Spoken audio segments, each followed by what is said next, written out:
dando prosseguimento ao lançamento de livros aqui do 23º Salão de Livro do Piauí, eu convido Kennedy Barros.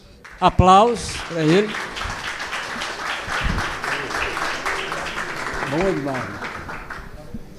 Vou evitar os títulos e fico com o presidente do Tribunal de Contas do Estado e conselheiro também. E para nos ajudar a colaborar com o Kennedy e comigo, eu convido o jornalista Zósimo Tavares.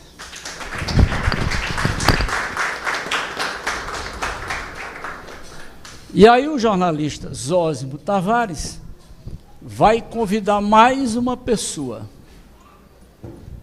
Nosso professor Raimundo Júnior, cientista político. Aê!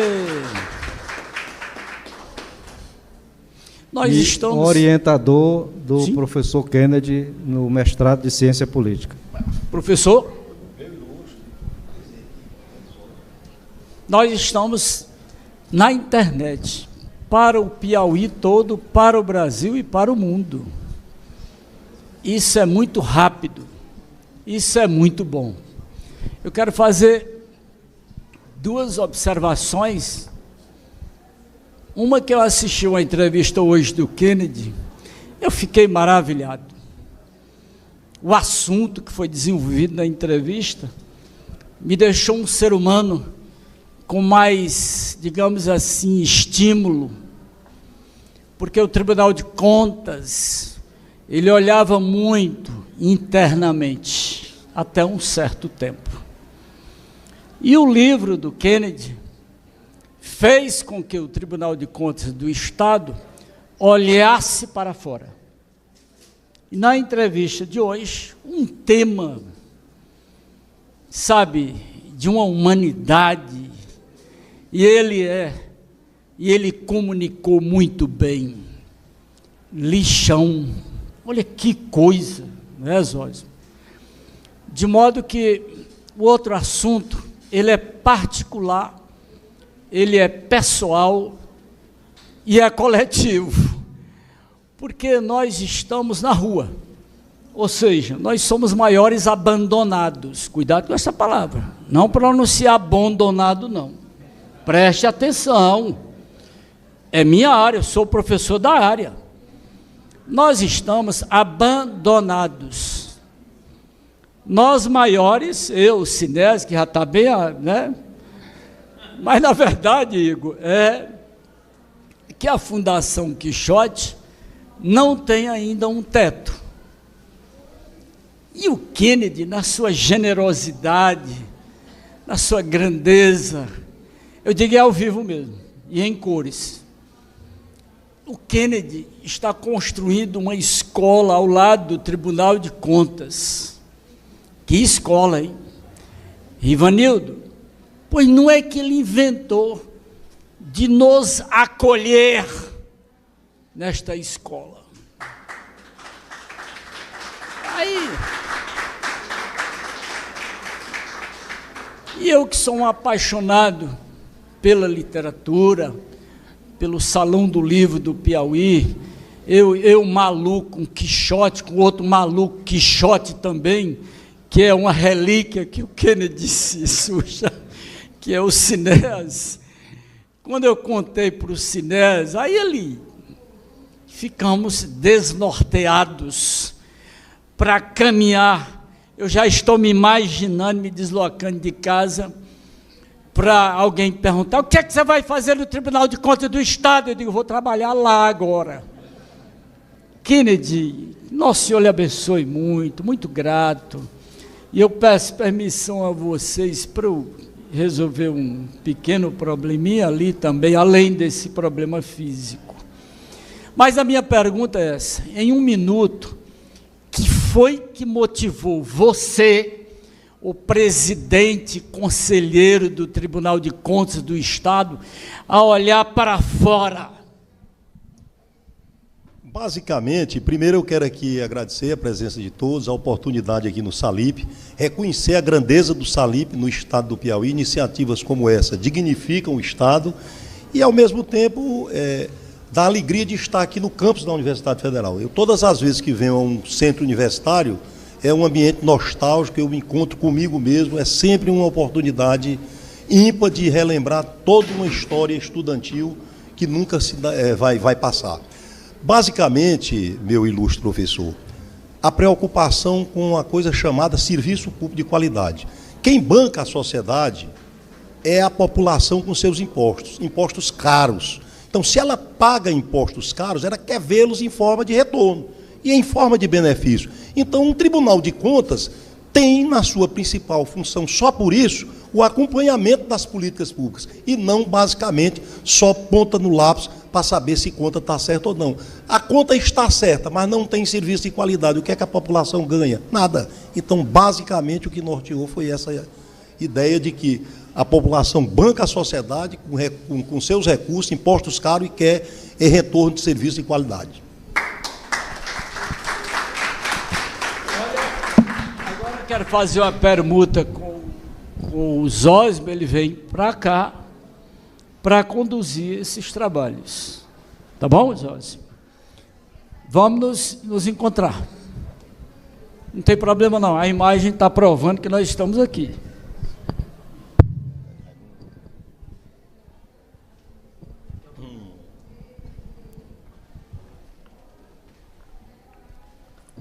Professor Romero, muito obrigado a todos que aqui estão. De fato, está encaminhado lá no Tribunal de Contas uma sede para abrigar a Fundação Quixote, que realiza há 23 anos o Salão do Livro do Piauí. E a ideia é que ela seja instalada em uma das salas da nova Escola de Contas que está sendo edificada, da mesma forma que o Tribunal de Contas abrigou o Unicef. Lá tem uma sala do Unicef para as demandas dos municípios. E as demandas da cultura também serão guiadas através dessa sala da Fundação Quixote. Então, presidente Kendo, voltando aqui, ou dando continuidade à fala do professor Romero, por que essa mudança de postura do tribunal e esse diálogo, vamos dizer assim, com a cultura? Porque a gente tem a ideia de que o Tribunal de Contas é um órgão técnico que mexe com fiscalização de contas públicas e deriva para esse novo segmento da cultura. Inclusive está chegando ao SALIP pela primeira vez. Até então o tribunal, há 20 e poucos anos, não tinha tomado conhecimento do SALIP. Quando eu ainda advogava, Zósimo, eu já via nos órgãos de controle serviços técnicos de qualidade, mas como eu coloquei na primeira resposta, basicamente análise fria dos números, das contas, consequentemente ficava um tribunal distante da população. Então, à medida que o tempo foi passando, nós temos uma associação nacional, a Associação dos Tribunais de Contas, dos membros do Tribunal de Contas do Brasil, como tem também a Associação dos membros do Ministério Público de Contas, pessoas que foram chegando e vendo a necessidade de fazer uma repaginada nessa forma de atuação. Toda ela voltada para melhorar a qualidade dos gastos e, sobretudo, impedir o desperdício. Ou seja, cabe muito mais ao tribunal impedir os desperdícios, ou seja, impedir que eles aconteçam, do que deixar acontecer para ir atrás deles. Então, quando você inverte a atuação, a sua manchete de final de exercício não vai ser aquela: Tribunal de Contas atesta que tantos milhões foram desviados ou foram mal aplicados.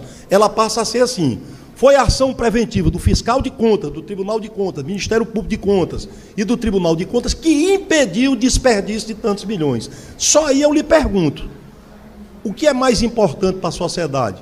É saber que os recursos não foram desperdiçados ou saber que foi constatado que eles estão desperdiçados e que agora você vai poder recompor, buscando essa recomposição, que nunca acontece.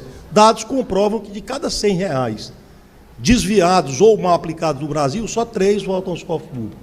É porque os órgãos de controle não funcionam? Os órgãos de controle não funcionam? Claro que não. É porque depois que cai no ralo do desperdício, eles já foram parar em paraíso fiscal, em campanhas eleitorais, em nome de laranja, e não é fácil você simplesmente buscá-lo de volta. Então, A lógica é acompanhamento concomitante e, consequentemente, corrigir os rumos ainda no tempo certo. Eu digo aqui, para os últimos anos aqui em Teresina, nós estamos aqui na Universidade Federal. Nós vimos aqui quanto tempo? Hospital Universitário se arrasta, uma obra inacabada. Na divisa do Piauí com o Maranhão, Ponte da Amizade, obra inacabada não sei quantos anos. HUT. Vocês repararam como de uns tempos para cá a obra inacabada está dando espaço à obra plenamente construída, tempo recorde e sem a história de obra inacabada? Por que isso está acontecendo? Foi a inversão de trabalho dos órgãos de controle que está possibilitando isso. Com relação à cultura, é uma lógica, é uma das coisas mais importantes no âmbito das políticas públicas, é educação e cultura. Então, como é que o órgão que faz a fiscalização, acompanha as políticas públicas, ele mesmo não tem iniciativa que participe desse contexto cultural e educacional? Então, quando o tribunal resolve trazer o Unicef para dentro do tribunal, trazer o SALIP para dentro do tribunal, participar do SALIP, ter estande do SALIP, ele dá com o seu exemplo motivação aos seus órgãos congêneres para fazer o mesmo. Muito bem. Então, essa presença do presidente do tribunal aqui, ele vem como autor também de um livro chamado Controle de Políticas Públicas, a experiência do Tribunal de Contas do Piauí, no qual ele desenvolve essas ideias que acaba de expor aqui. E quem acompanhou esse trabalho de perto, essa pesquisa, foi o professor Raimundo Júnior, que foi o orientador do conselheiro Kennedy no curso de pós-graduação em Ciência Política da UFP. E o professor Raimundo Júnior fará um resumo aqui do que trata essa obra, de como é que foi esse aluno lá. Deu muito trabalho, era muito disciplinado. Diga, professor. Tá bom. Boa noite a todos. Primeiro eu queria agradecer ao Osmo e ao Kennedy pelo convite, né? E dizer assim, primeiro o Kennedy entrou em contato, vou chamar Kennedy porque relação orientador orientando, a gente termina criando essa intimidade. Fica esquisito chamar o conselheiro, o presidente, para quem passou 2 anos ali, né, acompanhando de perto. Então, assim, primeiro ele entrou em contato comigo para saber como é que fazia, né? O mestrado, já tinha passado o tempo lá da seleção, e eu orientei que ele fizesse como aluno especial. Então, ele chegou à universidade, ao nosso mestrado, primeiro como aluno especial. Você fez o quê? 2 ou foi 3 disciplinas? Não foi, Kennedy? Uma? Duas disciplinas, né? E depois ele fez a seleção de mestrado, fez a seleção de mestrado, passou e fez o mestrado pleno. Como aluno é bom, e a surpresa, porque assim, geralmente, pelo costume que a gente tem na universidade, quem exerce cargo do tipo que ele exerce é um aluno ausente, que não foi o caso do Kennedy. Ele ia para todas as aulas, acho que aula minha você não faltou nenhuma. Não faltou aula, fazia tudo direitinho e teve um envolvimento muito bom, inclusive com os outros alunos, né? Ia para o restaurante da universidade, para o bandejão. Então, assim, foi um aluno que não deu trabalho, um aluno muito bom, tá certo? Quando em relação ao trabalho, assim, desde o começo, eu me envolvi com esse tema ainda no mestrado. Quando eu comecei a trabalhar com o Banco Mundial, eu tive contato com um relatório de 1989. E nesse relatório, ele fazia uma série de orientações para os países em desenvolvimento. Orientações, eu estou sendo generoso, né? Fazia uma série de exigências para os países em desenvolvimento. E esse relatório trazia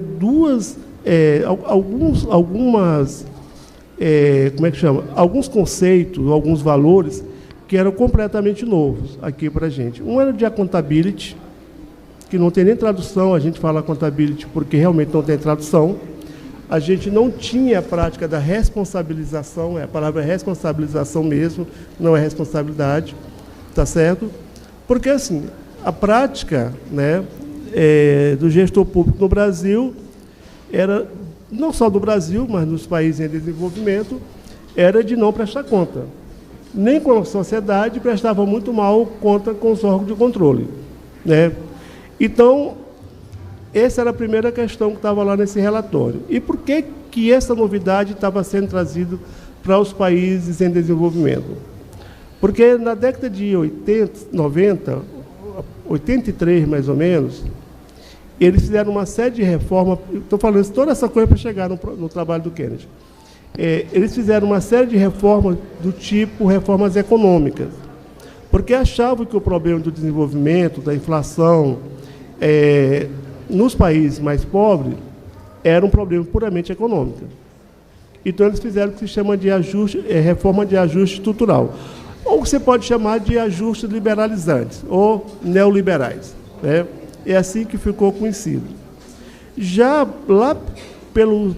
isso começa em 83, após a crise do México.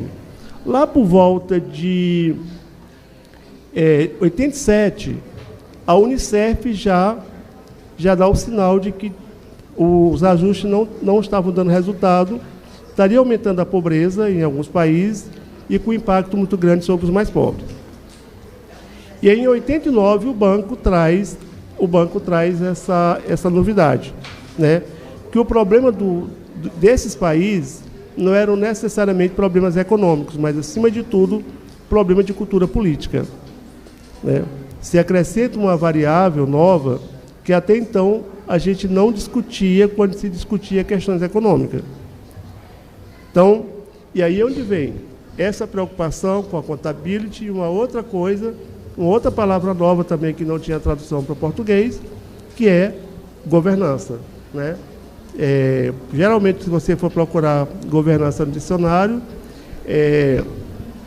ela está como ato de governar, mas o conceito ele é muito mais amplo. Inclusive, não tem tradução para o português também, né?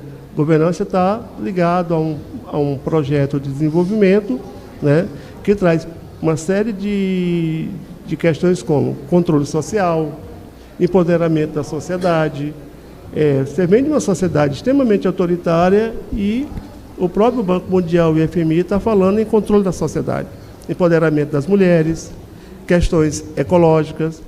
Então, você coloca tudo isso num saco. E é essa virada que começa, né, são esses conceitos que começam a ser introduzidos na política brasileira. Então, quando o Kennedy me chama para ser orientador dele, eu já estava desistindo desse tema, porque já estava caminhando para outras questões que tinham surgido, ninguém nunca mais tinha me proposto a trabalhar com esse tema, e eu voltei novamente. Foi um prazer trabalhar com isso, porque é um tema fundamental. Se você quer hoje discutir os países mais pobres, você tem que discutir essas questões. A questão não é só econômica, né? Aquilo que o Milei está fazendo na Argentina é uma primeira fase. O Brasil fez isso com o Fernando Henrique Cardoso. Começou a fazer isso com o Collor, e o Brasil também, né, depois aprofundou isso com o Fernando Henrique Cardoso. Depois se viu que era preciso fazer uma série de políticas complementares, né, como principalmente política de redistribuição de renda, que é onde veio o Bolsa Família, uma série de outras questões. Então, o tema do Kennedy ele está dentro dessa nova compreensão, tá certo, de que a política é mais do que isso, né? A política agora ela tem que dar um olhar para a sociedade completamente diferente. E para os tribunais de contas, qual é a grande questão? Era que os tribunais de contas deixavam de ser um instrumento de exercício de controle ex post facto, né?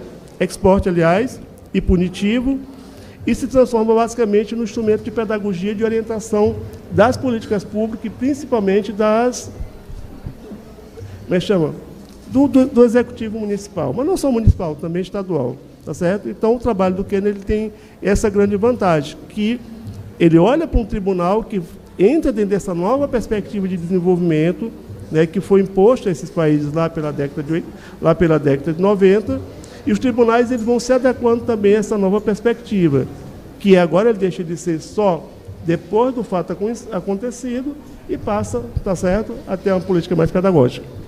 Muito bem, professor. Está rodando por aí um papelzinho amarelinho que é para colocar o nome de quem deseja receber um livro do conselheiro Kennedy. Ao final dessa cerimônia, que será daqui a 10 minutos, nós vamos fazer um sorteio entre os que são candidatos a receber o livro. Eu convido aqui o professor Bozon, porque também ia fazer parte desse momento, mas estava em outra atividade ali. Aqui o Salip é ruim por isso, porque a gente não dá conta de 10% das atividades. E foi também o principal mentor da publicação deste livro, foi quem mais cobrou do Kennedy a publicação do livro. Vem cá, professor Bozon, por favor. Aí, Raimundo.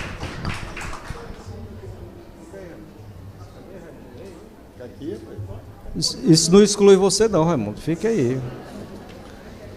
Professor Bozon, 2 minutinhos aí sobre o livro do professor Kennedy, em seguida ele faz aqui já as considerações finais. Aqui é VaptVult.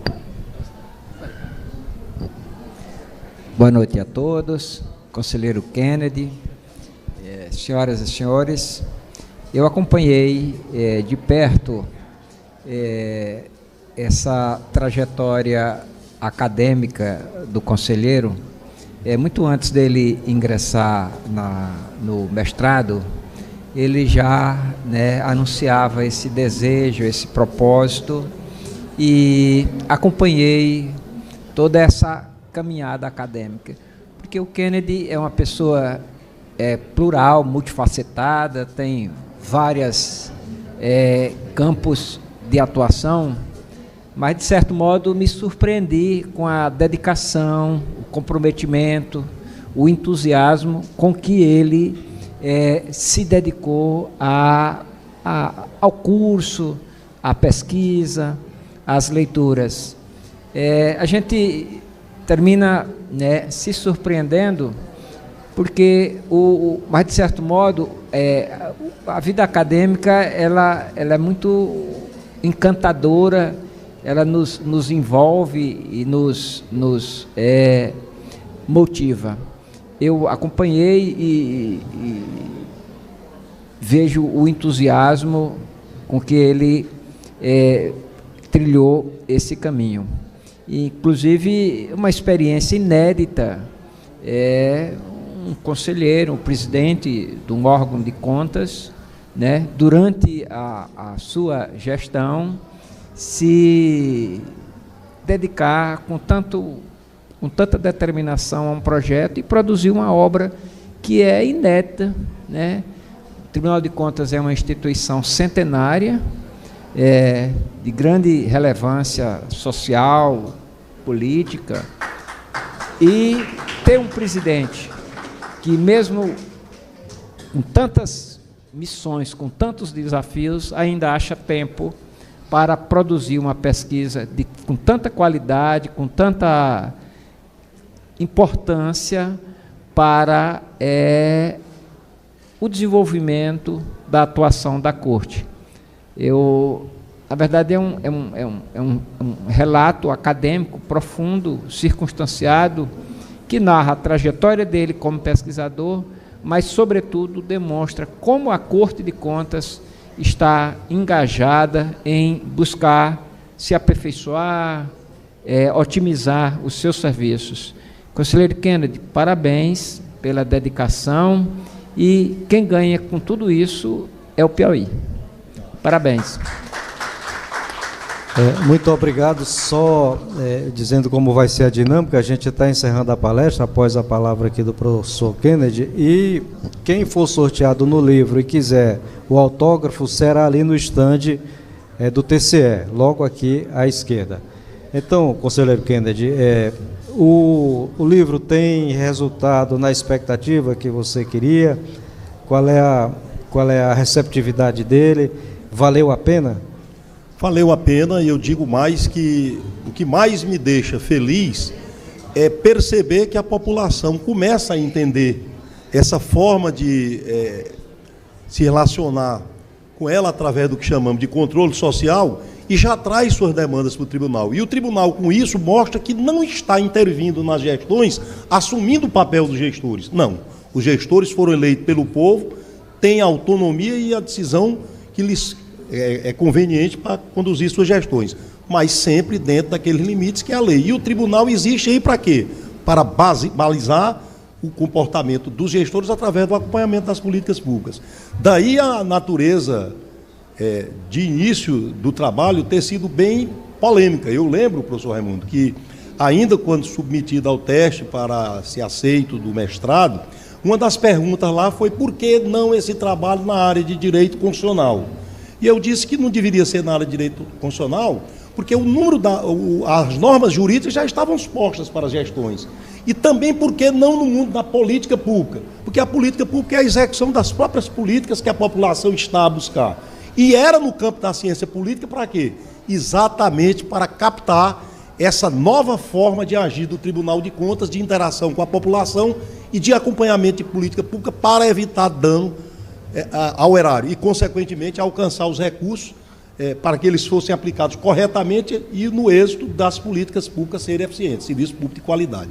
Então, nessa lógica, eu me sinto realizado, acho que a instituição tem ganhado com isso, acho que o controle externo no Brasil mudou sua postura, a gente já sente que esta ideia de discutir política pública, ao invés de apenas prestação de contas, com números frios que não levam a coisa nenhuma, em prestação de contas que muitas vezes são julgadas anos depois que as gestões passaram, não levam a coisa nenhuma. São os mesmos relatórios, encontrando as mesmas falhas e que não levam a coisa nenhuma. Ao passo que o acompanhamento concomitante corrige o rumo, redireciona a política e, consequentemente, apresenta à sociedade o que ela está buscando. Então, é assim que eu quero me despedir. Quero aqui agradecer a presença da minha esposa, dos conselheiros aqui presentes, Rejane e Flora, procuradores do Ministério Público, Raíssa e Leandro, Valéria, nossa diretora executiva lá da escola, seu esposo Renê, veja advogados, a Naira, tantas pessoas aqui ilustres aqui que fazem o Tribunal de Contas, o Paulinho, a Valquíria, e tem aqui falar da minha alegria, da minha satisfação e dizer que não vai parar por aqui não.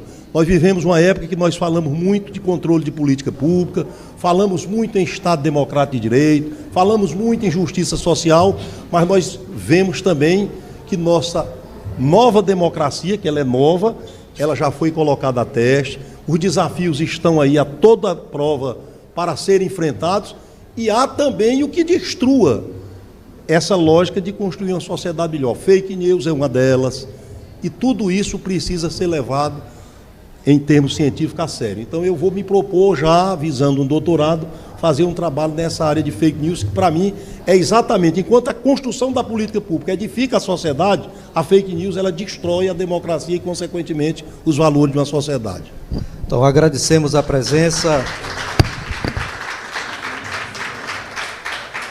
do conselheiro Kennedy, a presença de todos, a presença da bancada picoense, representada pelo poeta Osildo Batista de Barros, e agradecemos ao professor Arnaldo Bozon, professor Raimundo Júnior, conselheiro Kennedy e aos que organizaram este evento. Muito obrigado, boa noite e vamos ali ao estande do TCE.